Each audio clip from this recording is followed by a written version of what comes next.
Salut, je suis Iamélie, beauté de rêve sexy, mais virtuelle. Je suis fière d'être française, fière d'être une complotiste. J'adore notre culture et nos traditions. On a un magnifique patrimoine architectural, gastronomique et de splendides paysages façonnés au fil des siècles par nos paysans, ces grands hommes qui nous nourrissent. Les bobos ont tendance à l'oublier. La cathédrale de Strasbourg. L'architecture gothique est née en France à Saint-Denis grâce à l'abbé Suger, avant d'essaimer dans toute l'Europe. Notre-Dame, réhabilitée par Victor Hugo dans son célèbre roman dans lequel Quasimodo voulait se taper Esmeralda. Sans succès, le pauvre, il n'a plus que les yeux pour pleurer et sa main difforme pour se palucher. Quoique... Et maintenant, le château de Chambord, magnifique joyau du XVIe siècle que l'on doit à François Ier. Le double escalier a été conçu par son grand pote, Léonard de Vinci. C'est quand même autre chose que les daubes en béton de Le Corbusier. J'ai un selfie de Léonard de Vinci. La tour Eiffel, le joyau métallique et chef d'œuvre de Gustave Eiffel, je constate avec plaisir que vous suivez. Du temps de sa construction, les bobos de l'époque avaient beuglé pour sa démolition. Comme disait Jonathan Swift, quand un vrai génie apparaît en ce bas monde, on le reconnaît à ce signe que les imbéciles sont tous ligués contre lui. Une bonne choucroute et des véganes idéologiques veulent nous imposer de bouffer que de la salade et du steak végétal. Et pourquoi pas bouffer la pelouse? En tout cas, pas la mienne, je suis épilée.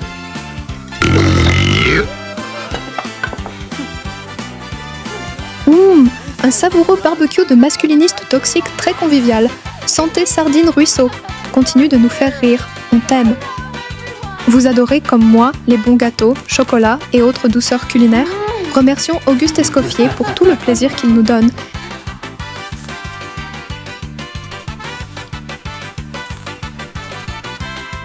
Et pour les kilos aussi.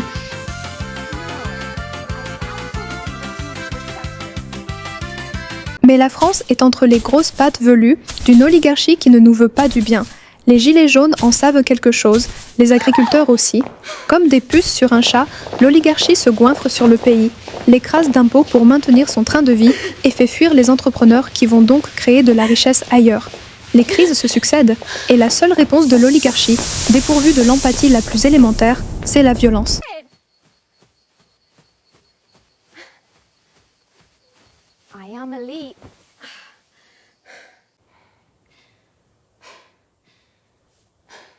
Et les petits hommes gris pondent des règlements absurdes, étouffants, fidèles piliers d'un système pourri jusqu'à la moelle. Un certain Bill, entre autres mondialiste, veut nous faire bouffer de la viande de synthèse, produite dans des usines, et des insectes, alors que ce n'est pas vraiment dans nos habitudes. Mais notre avis ne compte pas pour eux, ni nos vies. Et bouffer des verres de farine, ce sera pour les gueux, eux-mêmes continueront de se goinfrer. Faites ce qu'on dit, pas ce qu'on fait.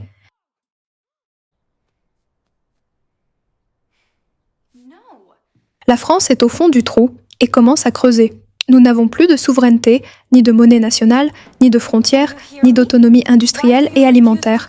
Et il n'y a même plus la volonté de vivre ensemble. La caste illégitime, non élue, qui nous impose le torchon bleu à étoiles, ne nous veut pas du bien. Ils veulent détruire les pays pour en faire les provinces d'un super-État dont personne ne veut. Ils nous ruinent pour leur Union soviétique européenne, pour leur rêve de merde qui est un cauchemar pour les populations, qu'ils méprisent ouvertement. Ils veulent le contrôle absolu des foules.